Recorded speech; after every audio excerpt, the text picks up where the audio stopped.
Well, I've got a question from the coaching group. This is Freelee Banana Girl, the truth, what she did to look like this. This is a picture here, some pics I took of Freelee back in the day, and this is in the coaching group. All right, so we've got a summary here, and Amy chimed in. So we've got some, Amy's been paying attention, so we've got some bullet points here. First of all, I am Freelee's biggest, apart from anyone in her family, Freelee's biggest fan. I helped her get where she's got with fitness, weight loss, social media career, getting out of debt, living where she lives today, introduced her to all those realities, and she's done great. So proud of her for taking action on my advice. Even down to the Freelee Banana Girl name, which we created for her to get it going. And this is great. It was good times. We've as a partnership for almost 9 years, almost 10 years, I think it was. A long time. So we learned a great deal of things over that time, and I wouldn't be here where I am today if I didn't have that experience coaching Freelee up, and vice versa. So she introduced me to a lot of good things, and vice versa. So we're here, Team Freelee, just to be clear on that one. I did give criticisms, but as her coach, that's just what we do here. All right. So Amy's put some bullet points here. These are correct. So one thing Amy didn't put down is we focused on boosting Freelee's mitochondrial biogenesis, okay, and VO2 max. So if you focus on your mitochondrial biogenesis, creation of new mitochondrial cells, you'll have a lot better, insulin sensitivity, and that just kickstarts a whole cascade of good things for women in terms of weight loss, namely insulin sensitivity. And when you have insulin sensitivity, you have a lower fasting insulin. And when you have lower fasting insulin, your waist comes in. Okay, so if you want a big waist, then, like Joe, if you want a waist like Joe Rogan, eat what Joe Rogan does. No carbs, no sugar, just meat and a bit of vegetables. Basically a cat diet, hyena diet, vulture diet, all right? Big waist, boom. If you want a skinny gazelle type waist, then do what we're doing, okay? So that was one thing Freelee always used to say to me, oh my God, your waist is so slim, you're so lean, I want a waist like you, I want slim legs like you. I'm like, well, legs are very genetic, but waist, we can get you a slim waist. And so, yeah, she was always pinching at my lean waist, wanting a slim waist like that, and I said, you'll get it, just do what I say, and take action, and we got that. Anyway, so let's talk about what Freelee did. This list from Amy. Thank you very much, Amy, for this one. 8 high-carb, low-fat foods consistently. This is very correct. For a couple of years, mostly combining fruits, simple sugars, and starches at night without restriction, and some vegetables as sides. So yeah, Freelee's diet was fruit, a lot of fruit, namely bananas and dates. Almost every day of the year, Banana Girl was on the bananas and or the dates. All right, we had this thing called Daterade. We would blend dates, medjool dates, organic dates with water, and that was like a breakfast, almost guaranteed. She's going to be having a kilo of dates for breakfast. That's about 50 dates, whatever it is. And she'll put that in a big 2-liter thermoplastic thing, and that's what she's carried around. That's breakfast and lunch, basically that. Or banana smoothie with dates and sugar and water. And then lunch, same. It was going to be fruits, and dinner was going to be generally potatoes, baked, steamed, not fried, air fried in the air fryer, and or white rice. Typically the dish was just white rice with salsa, oil-free salsa, or white rice in some sort of sushi, vegan sushi cucumber option. And very rarely ate fats, but when she started getting very skinny, then we incorporated more dietary healthy fats to make sure that she didn't get too slim. Because people were like, oh my God, she's losing so much weight, and what's going to happen? She's going to be like that. And so what we do is we add the fats in. So people, if you're doing my protocols, you're going to get very, very skinny. I mean, look at my face, I'm not even doing my protocols fully, okay? I've got a bit of a rotator cuff injury, so I can't do the training I would recommend if someone wants to get really tight and slim. So I'm just leveraging diet, and I'll have a break from the anabolics, and so my weight is just, look, you see, the boyishness has come in, okay? The masculinity is sort of going out, and the boyishness is coming back. The twink vibe is coming back, because when the weight comes down, the twink vibe comes back in there. And what are we talking about? So yes, we kept the fat super low, and then when she started getting really skinny, we added more fat in, and we restrict how much exercise Freelee was allowed to do, because otherwise you get too skinny and the estrogen's done, and then you stop ovulating, you stop getting a period, and then your bone density is down and you're finished. So, yeah, and that was great because Freelee was very, in the end, well, not in the end, but she's very stubborn like me, so it was a bit of a challenge to coach, but hey, it made me a good coach. But she was very logical at times, so it was easy to get through to her at the right time, with the right message, with the right technique. So another bullet point here, Freelee was very strict with fat intake. Yes, she was so strict, man. Until she got that 52 kilos, she was very, very strict. Very, very strict. She's about 165 centimeters tall, so quite a small, petite rocket there, pocket rocket. Next bullet point, stay consistent with cycling. Yes, she did. We sold the car. She had a car. I remember in 2005, December, she came down. We drove from Sydney to Adelaide, and she's got a car, and I'm like, she's like, I want to get skinny, you know, how do I get skinny like you, you know? And I'm like, well, I'm pointing at the car. She's like Daihatsu Charade. And she loved to drive. She's a good driver. And I said, well, fuck the car off, you know, like burn fat, not oil. And she's like, yeah, it makes sense. So she sold the car like the next day, sold it cheap. I think it was like $1,300, just got it out, done. And with that money she sold her car, she bought a bicycle, went to Bicycle Express, where I used to work back in 2003, 2004, 2005, and talked to my old boss, Keith Wall. Hey, Keith. And we got Banana Girl on Freelee on a Trek 1200, it's like an alloy thing with some Tiagra, and I spec'd out over time with some serum cells and some Duress kit and that. And that was her car. So she sold the car. She fucking was all in. All right. So that's one thing that big tip is Freelee was all in. Like once she knew the path to take, she was just all fucking in. Okay. So she sold a car like that at a loss. Boom. Done. Moved to Sydney. She was working. I was like, quit your job, sell your car, eat like me, train like me, and then I remember saying, oh, you're going to get so skinny, people are going to make videos about you saying you're too thin. And 2025, you know, Freelee has her obsessed fans who they're basically like a tabloid YouTube channels. They're just so jealous of Freelee's hip-waist ratio. They have to make all these videos. They never show their face, and they never show their physique. You know, they judge Freelee all the time and critique, but they never show their face or physique. You know, they're like, oh, look better than this. Like, yeah, this is, you know, everyone's a Victoria's Secret model in the comment section, aren't they? You know, like all this crazy stuff. So, yeah, and I said to us, people are gonna make videos about you one day, and they're gonna say you're too skinny like that of me. Okay. People were making videos and comments back in 2008 when I was on YouTube. Oh, he's too skinny. You look like a tapeworm. Blah blah blah. And I remember telling Freelee that. I said, people are going to make videos about you one day saying, you're too skinny, you're too thin. And she was like, shut up, that's not true. And she got really offended. And I'm like, well, that's what's going to happen. You do what I say, you're going to get, that's what happens. You're all sunken in and shit, you know? So that's the reality. But again, before you get too skinny, please stop my protocols. Do not, if you're underweight, then do some of my protocols, but not the weight loss ones, okay? Do the health ones, not weight loss. No time trials, etc. No riding a bike. You know, eat more fat and proteins, plants. So that was the deal there. So very, very consistent with the cycling. Everywhere she rode, up the hills, down the hills, in the rain, in the cold. She just did it. It was pissing down with rain. She's like, "Well, can't ride." I'm like, "Do you want to get skinny?" She goes, "Yeah."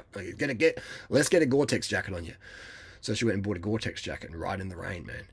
Dedicated. I went to bed early. Yes, she was a very early bird. She got to bed 8, 9 o'clock. That's a huge one, man. Going to bed early is a fucking huge one for your metabolism and building insulin sensitivity. It's a huge one. So I'd recommend go to bed as early as you can. 8, 9 o'clock is best. Freelee also drank 500 mils to 1 litre before breakfast of filtered water. This is correct. She was... before breakfast, lunch, and dinner. That's one thing I taught about the hydration, and she was really milting about it, like OCD. I'm a bit like half-assed, but every night she'd be sitting up. She'd have this little metal flask, 1 litre, lug it back, and she would piss in a bucket, whatever, in the bushes at night, just whatever it took. Just she would drink that, and she would go to bed so full, wake up, stomach just concave. Go to bed like Buddha, wake up like Gandhi. And also squatting on the toilet. That's a huge one. I used to like bang on the doors. He's squatting. This is it's crazy. She's like, and I'd push the door open. You're not squatting. You go serious? You want to get a flat stomach? You got to squat. And she's like, oh, God, and there's a whole conflict. But then eventually she started to identify that if you squat on the toilet, your stomach is flatter because you can just evacuate more. When you see toddlers or babies having a dump, they squat, right? The human body is designed to squat. But unfortunately, most people are doing a Joe Rogan hyena diet, and they get so fat and stiff and immobile in their hips and all this tension and colonic constipation. They can't squat. They got to sit down like a fat roadie person, you know? So squatting, man, squat like the Asians, man, and you'll have a flatter stomach. You could have a bigger bowel evacuation. So squat on the toilet, but be careful because you don't want to slip and don't want to sit on a cracked toilet. So if you step on a toilet, do it carefully and check the toilet's got any cracks in there, right? And don't just like jump on the toilet and crack it and slice your stuff open and bleed to death on the toilet floor, okay? So squat, but do it carefully. Also, we focused on the lowering her 5K time to under 20 minutes. The first time I went for a run with Freelee in 2007, I think it was February 2007, I was embarrassed to go running with her. She was so out of shape, and I'm thinking, like, she's a personal trainer, like, people are paying her for fitness advice, and she's so slow, and I felt embarrassed. I was like, oh, what if someone sees me? And I'm thinking, hey, I'm in Sydney, no one knows me in Sydney, really. And so I was like, dude, just like, you know, how are you going to get a fit if you want to run with her? Like, don't be a douchebag. So I'll basically be walking, fast walking, and that's Freelee sort of max run pace. And she was gassing out. She's like, oh, it's so hot, can we not do this? And I'm like, oh, man, you know, you serious? And so, but eventually, you know, we got it down. She was doing like a 29-minute 5K and a 30-minute 5K, and went down to sub 20. So that's really respectable. She just put in the work. And so that builds the mitochondrial biogenesis, focusing on pushing that 5K time down as fast as you can get. The VO2 max efforts, the 1K TTs, that will increase mitochondrial biogenesis. And with that, insulin sensitivity goes up, insulin resistance goes down, waist cinches in. Did 1 and 2 time trials a week on a hill 5K track. That's correct. Freelee was doing 5K running races. She was doing park runs, which is a great setup. And what's going on here? Where's this going? Here we go. She's doing park runs, and she's also on a website called Strava. We got on Strava, put a power meter on a bike, and she was like, "Take that thing off my bike. I don't want to record power." And I'd put the power meter on, and I'd put a different power meter on, so she didn't know there's a power meter on the bike. And I'd use my files to upload to Strava to check her power profiles and stuff. And she was like, "Don't do that." And in the end, she stole my power meter. She liked it that much. Freelee, give me my power meter back. So yeah, power meter is great. So then it just lets you pace and track your progress. So I'd recommend getting a power meter, get on Strava, and just get a hill near you and just rip it, man. Once, twice a week, get up at least a 5-minute climb, 5 minute to 1 hour climb, and just rip that up. So she's doing about, roundabouts, I'd say probably, 30 minutes to an hour a week of, balls to the wall, full gas efforts, at least 30 minutes a week, okay? Consistently there for a while. And that really got her cinched in. And then once she was cinched in, she was sort of just bit of maintenance. The fatter you are, the more work you have to put in. And once you're at your progress, once you're at your level, you just have to be maintenance. Like for me, you see my fitness is quite high at the moment. I'm doing hardly any training because I've got a big base. So just a bit of maintenance, TT once a week. That's all I pretty much do. The rest of the time, just ride the e-bike around. But because I've got a base, I can do that. But if I was a fat slob, then I wouldn't be riding an e-bike. I'd be on the bike just grinding it out. 1 to 2 times a week, yep. Favorite fruits, staples, bananas, dates, rice, potatoes, corns, pasta, and sugar and sweet drinks, yes. Rode Woodlands Way a couple times a week, insane fit period, yep. Which is Woodlands Way is one of the steepest hills, suburban hills in the world. It's about 15-minute climb for most girls, all right? So it's one of the steepest hills on earth, and Freelee would do it a couple times a week, okay. In a decently hard goon, she had like a 34-28, and she would just cruise that. Bill 12 months, I give her B12 shots every few months. Slur my words here, too much nullable white last night. She had B12 shots every 1 to 3 months. I'd give her the B12 shots, insulin, slim pin, boom, intramuscular done. And rode as much as she could out saddle on the hills. Yeah, she was often riding out the saddle, up the hills, okay? Big time on that. And when you're out the saddle, you're pulling on the bars. And then when you gas, sit in the saddle, grinding it. And then you're out the saddle, going. So, and also, last one, no drugs, no meds, no caffeine, maybe rarely. That is true. People think, oh, she did liposuction, she did have a boob job, which she talks about, and she did do Botox a little bit there, which I was against, but other than that, there was definitely no liposuction, definitely no surgery for weight loss, etc. And medication, what else, in almost 10 years, I saw her take I think she took an aspirin once or something like that when she had her wisdom teeth out. It was ibuprofen, when she had her wisdoms out. And that was about it. No antibiotics, Caffeine, I saw, I think in New York, she had like a cup of coffee once when she was doing the first ebook. And other than that, you know, very, very rarely a can of Coke. A couple cans of Coke in 10 years. Ritalin pills, she maybe had like a couple of those. And I stopped, you know, I gave those to her. But then I thought that was bad because it just, you know, Ritalin, stimulants in women don't really go too well. They get too, you know, too flighty. I remember one time we did a quarter of Ritalin tablet or something before a TT up Norton Summit, and she was so buzzed from that little micro dose, so she forgot to start her Garmin up. So I was like, this is dumb, this is pointless. So what we do is, instead of stimulants, just use music. So 99.9% of those 10 years, 99.99% stimulant free, okay? I'm only bringing those little minute things up just for full transparency, so no, I'm not bullshitting. So that's why I'm just struggling against stimulants for women.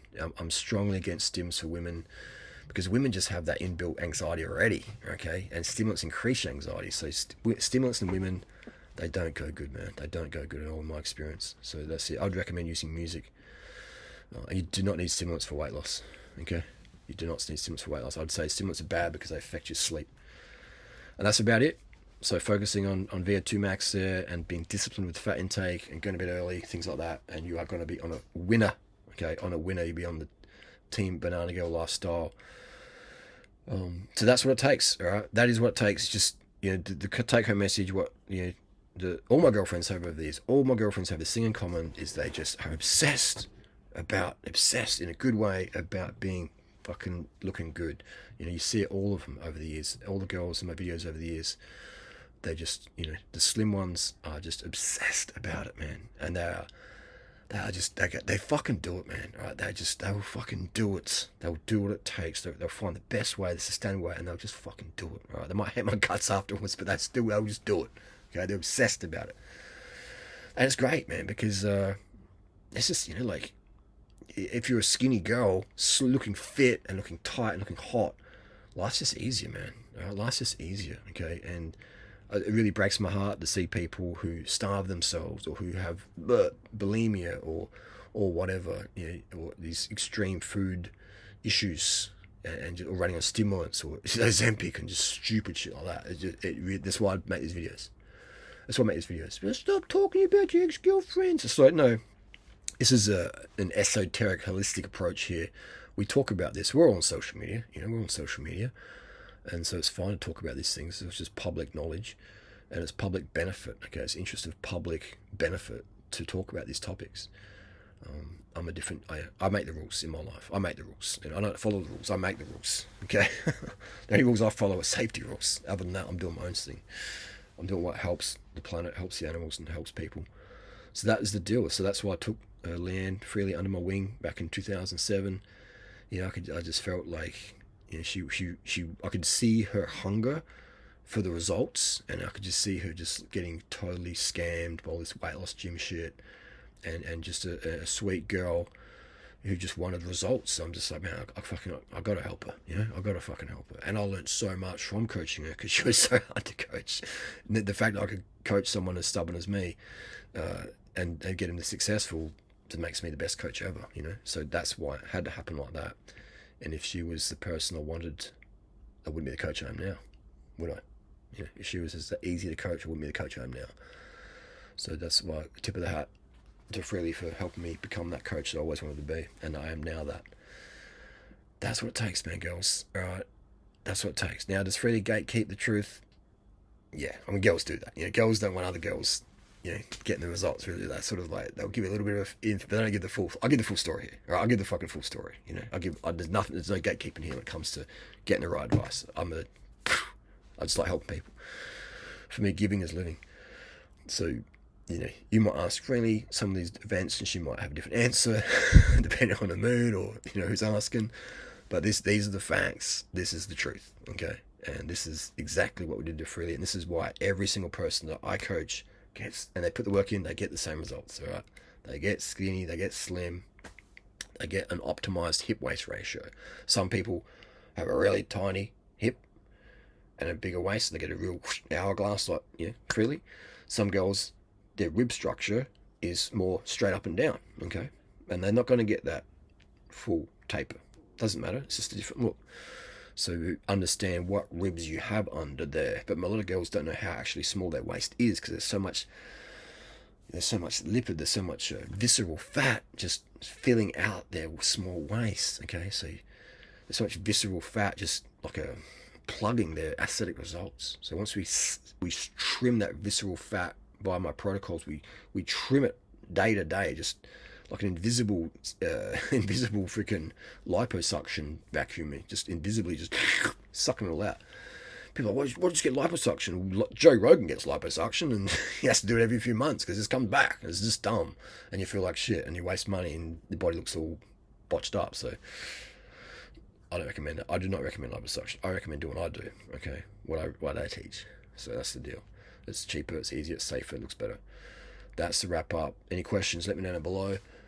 Yeah, man, it's great. It's great that we have this template out there. I feel so grateful every day that I can share this. Just making a video and just reach 300 people, whatever, 1,000 people, whatever, and just people get the truth. And some people will go, oh, it's too simple. My ego can't handle that. You miss out. But it's simple, man. Like, I travel the world, and the best physiques, the most natural, slim, toned physiques I see on men and women, all ages. They're on poor people, man. They're people from the slums, man. They have the best. The women have this tight waist. The bros have a flat stomach and a line on their jaw, and some energy in their step.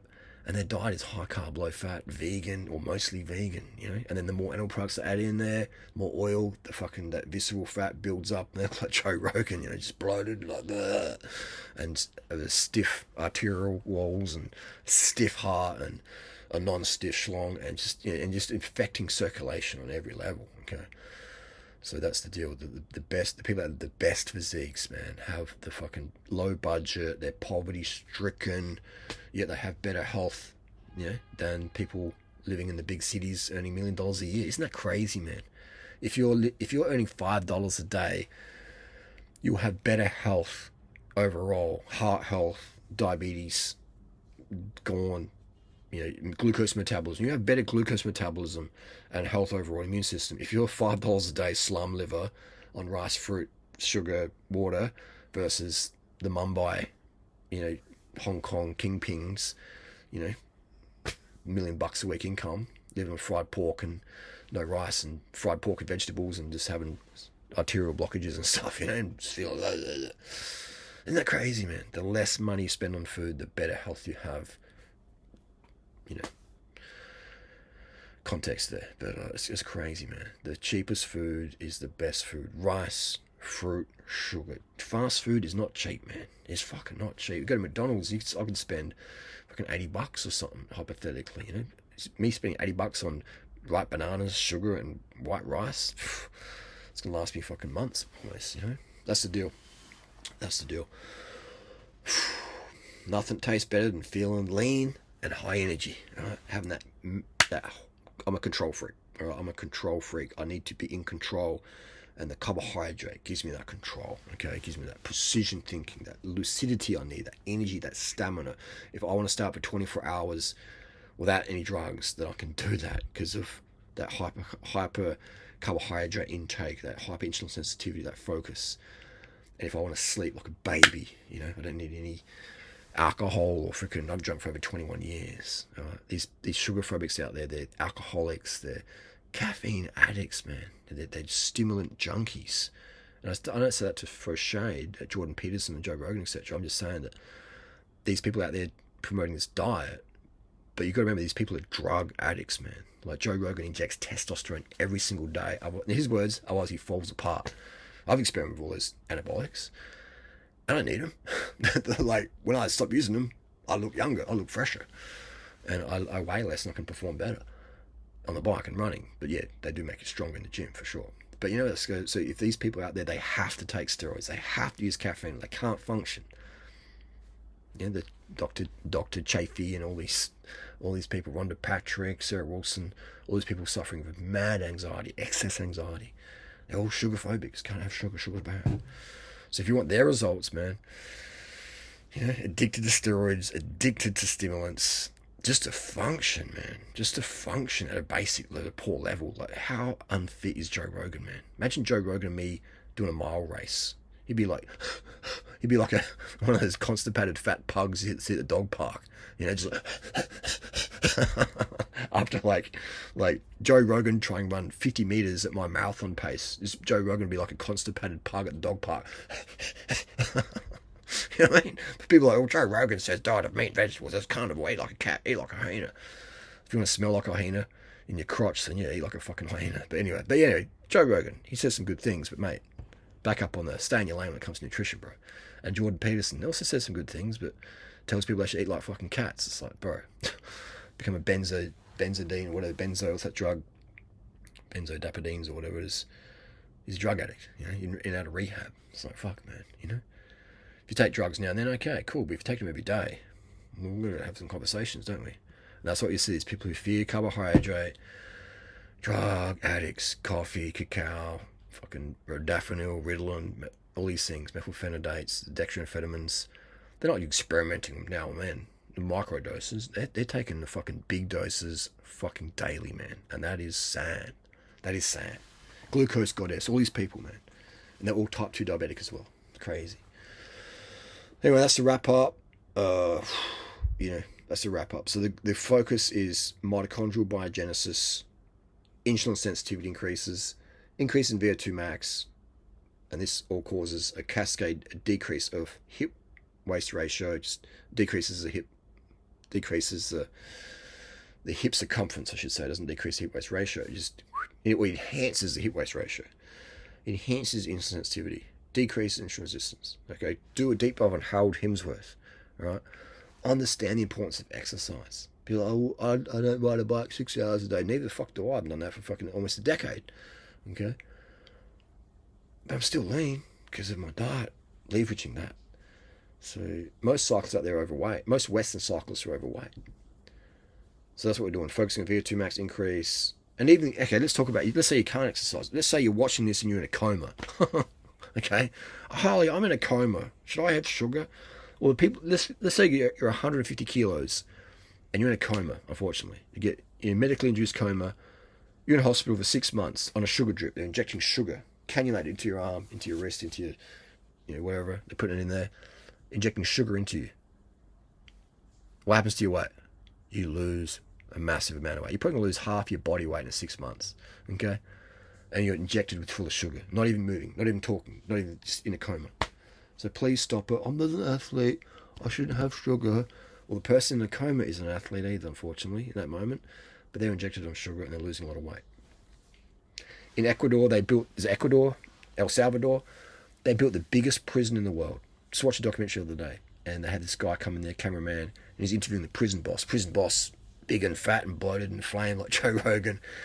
And he's like, these prisoners, no meat, no chicken, nothing, no meat, just rice, bread, and pasta, and sugar drink. Yeah.